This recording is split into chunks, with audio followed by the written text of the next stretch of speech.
Nos encontramos con Ana María Zamora, docente de nuestra universidad, viróloga, también referente en virología en la provincia. Bienvenida, Ana María, un gusto, investigadora también. Sí, bueno, primero muchas gracias por la invitación. Es un gusto para mí estar aquí esta noche. Bueno, el gusto es nuestro. Acá nos acompañan César y Carlos. Creo que todos ustedes se conocían ya de antes. Sí, para mí es un honor tenerte acá, Ana María, porque has sido profesora mía. Ahora sos directora del instituto donde está mi cátedra y nada, bueno, un honor tenerte acá. Bueno, para mí también. Yo también pasé por tus aulas.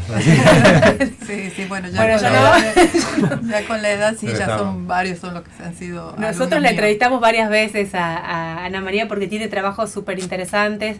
Está trabajando en virus respiratorios. Y bueno, primero, como para sacarnos la duda, porque lo hablábamos fuera, justo en la pausa musical, ya hay mucha gente resfriada. ¿Qué está pasando? ¿Qué virus están circulando ya? Porque juro que voy a algún lugar y ya quiero ponerme el barbijo de nuevo, porque siento que me voy a... Sí, yo creo que principalmente no hay que entrar en ese pánico que nos han hecho tener cuando fue la época de la pandemia.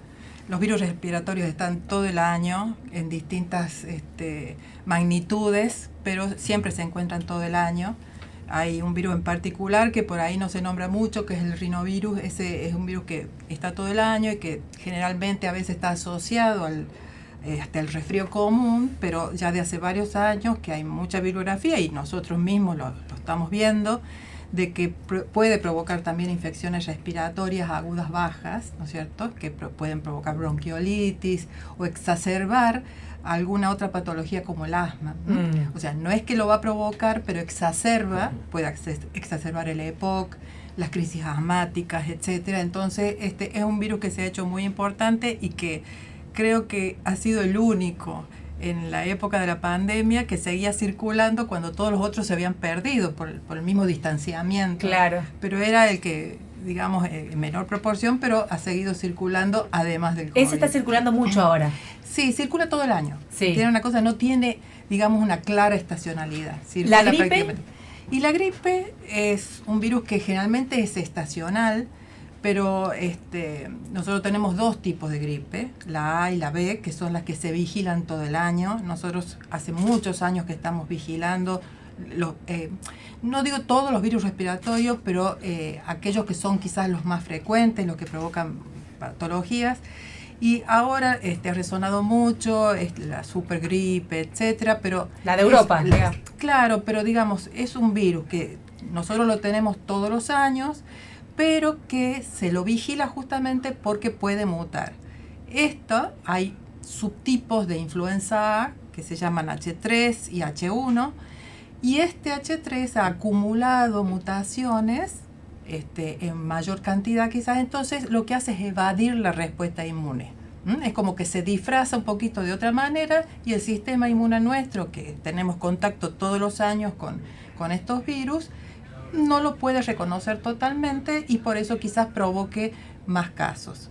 Y desde enero estamos teniendo algunos casos de este virus, H3, pero también co-circula el H1 y el H3, pero tenemos mayoría cantidad de casos de este virus de la gripe A, H3. ¿Se realizan estudios en la universidad para poder identificar de qué tipo de virus se trata? O por ahí no es un virus, tal vez sea otro tipo de enfermedad que uno esté circulando, digamos, que uno esté pasando. Lo que pasa, bueno, por ejemplo, yo estoy en la cátedra de virología, nosotros tenemos un servicio a terceros para diagnóstico de virus respiratorio. Obviamente que las infecciones respiratorias no solamente son causadas por virus, sino también por bacterias, por hongos, etcétera. Lo que pasa es que los virus, digamos, son quizás los que en mayor proporción se producen, pero obviamente que hay que tener siempre claro de que también pueden ser producidos por bacterias, o a veces después de una infección viral, como los virus son intracelulares absolutos, o sea que no es como las bacterias que se replican fuera de la célula, entonces ellos dañan todo el epitelio respiratorio y dejan un terreno apto para una infección secundaria producida por bacterias. Eso puede suceder también. ¿sí? Entonces, eso hay que tener claro, pero nosotros hacemos diagnóstico de virus respiratorio. Después están las cátedras que se ocupan de las bacterias que pueden hacer ese diagnóstico de bacteriano. Pero nos sirve, en la práctica nos sirve saber si se trata de un virus o no, porque uno tiene la tendencia a automedicarse. Exactamente. Es muy importante porque para los virus no funcionan los antibióticos, los antibacterianos. Claro. ¿Sí? Y de todos los virus respiratorios que hay, quizás el que tiene un antiviral son los virus influenza, pero el resto no, entonces el tratamiento es sintomático. Y evitar el uso indiscriminado de antibióticos contribuye a evitar la resistencia que sabemos que se habla mucho y que eso es una realidad ya, la resistencia por la automedicación e incluso a veces la receta, ¿no es cierto?, indiscriminada de que por cualquier cosa nos dan un antibiótico. Entonces, por las dudas. Claro, es muy importante eso. Entonces, quizás el médico es el que sabe de qué manera, ¿no es cierto?, va a medicar a ese paciente según los factores de riesgo que tenga, ¿no es cierto?, de que pueda provocar una infección secundaria de bacterias. Pero eso tiene que estar bien analizado y no dar antibióticos cuando es una infección viral que no le va a hacer nada el antibiótico, al contrario.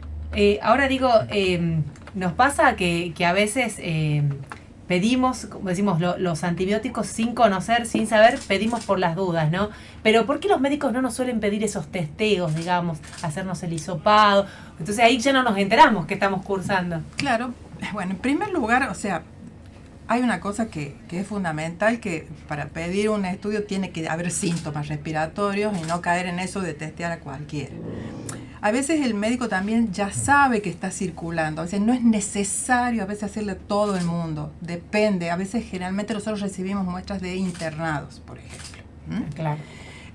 Cuando uno conoce un poquito la epidemiología, por lo que se va hablando y todo eso, entonces cuando las personas empiezan a tener frecuentemente determinados síntomas que son similares, ya el médico puede presuponer, es lo que se llama el diagnóstico por nexo epidemiológico. Claro. Entonces a veces no es tan necesario hacerle a todo el mundo, sino, digamos, dependiendo de la epidemiología del momento, sobre todo cuando ya hay mucha cantidad de casos. Claro. De ese mismo virus. Ana María, tengo un amigo que me pidió que cuando yo le conté que vos venías, mi amigo se llama el Chiri me pidió que te haga una pregunta que tiene que ver con SARS-CoV-2. ¿Cómo está la situación? Mira, la verdad que desde el año pasado, el anteaño, hay casos, pero muy, muy pocos. O sea, incluso el año pasado, que hablaban, ¿te acuerdas de la Frankenstein, que era una nueva subvariante? No ha tenido mucho impacto acá. ¿Crees que puede tener algún tipo de influencia? Digo, lo que vos mencionabas recién, el tema de una serie de virus que aparecen y desaparecen y otros como que están todo el año. ¿Por qué desapareció? No es que desapareció, tenemos casos aislados y hay momentitos que puede haber uno que otro caso. Lo que pasa es que yo lo que he ido viendo es que desde la pandemia para acá, el virus es como que se ha ido también mitigando en su patogenicidad, se ha ido como atenuando. Ya incluso los síntomas que antes tan característico era que perdíamos el gusto y el olfato, ahora generalmente son síntomas de vías respiratorias altas nada más. O sea, el virus así como ha ido cambiando vos viste que teníamos la alfa, la beta, la gamma y todo eso, ha ido también mitigando su patogenicidad. Eso es lo que yo un poco veo, que no soy médico, pero lo que veo en la actualidad, y no tenemos tantos casos. Bueno, les dejo ahí la pregunta. Le va a hacer la pregunta a Carlitos, a Ana María, que quiere hacer una pregunta más, pero la respuesta la va a dar luego de la tanda de noticias. Sí, la pregunta que te dejo para después de la tanda es: ¿qué pasa con lo que se está escuchando en este momento que tiene que ver con otros virus que no son respiratorios, como el chikungunya? Ah, bien. Bien, Bien. Vamos con esa luego. Sí. Bueno, seguimos ya en el aire de Radio Universidad y haciendo Metaciencia en la UNT. Estábamos con Ana María Zamora, docente de la Universidad Nacional de Tucumán, viróloga. Estábamos sacándonos las dudas sobre los virus respiratorios que están circulando hoy. Y había quedado una pregunta en el aire que la vamos a repetir con Carlos para que Ana María nos responda. Sí, yo le enganchaba la pregunta con lo que vos decías de virus que van, virus que vienen a lo largo del año, otros que siempre están. Y en este momento se está escuchando de chikungunya acá en Tucumán, que antes no se escuchaba. Claro, bueno, este es otro grupo de virus que los englobamos como que no es una clasificación, pero como arbovirus, que significa virus transmitido por artrópodos, ¿sí? Por el mosquito que ya todos conocen. El Aedes, el famoso. El famoso Aedes. Y también, ¿no es cierto?, puede transmitir el chikungunya. Nosotros hemos tenido 2 epidemias muy importantes hace poco de dengue. Ahora dengue está en silencio. ¿Y qué ha pasado? Empezamos a tener chikungunya, que nosotros en cierta forma lo estábamos esperando.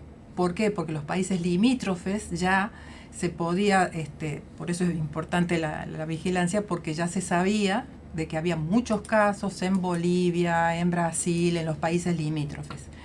Y entonces nosotros tenemos la entrada por el norte, ¿no es cierto?, también, y bueno, ha llegado a Tucumán, empezó en Salta, Jujuy, y bueno, llegó a Tucumán. Sí, se están procesando muchas muestras y estas últimas semanas están empezando a aumentar los casos del virus chikungunya. ¿Qué crees vos? ¿Llega para quedarse? A ver, ¿qué puede ser? ¿No es cierto? Puede ser. O sea, mira, pensábamos que siempre estábamos esperando que el dengue vuelva a aumentar. Bueno, ahora hace una pausa, hace un silencio y ha dado lugar a que ahora el chikungunya. Entonces, y después hay otros virus también, como el oropuche, que también es otro arbovirus, que también lo estamos vigilando. No ha habido ningún caso acá en Tucumán, se está vigilando. ¿Por qué? Porque Brasil sobre todo, Colombia, Perú han tenido casos de este virus que normalmente estaba como en el Amazonas y ahora se ha extendido un poco a la población, a la parte de la urbanidad, digamos.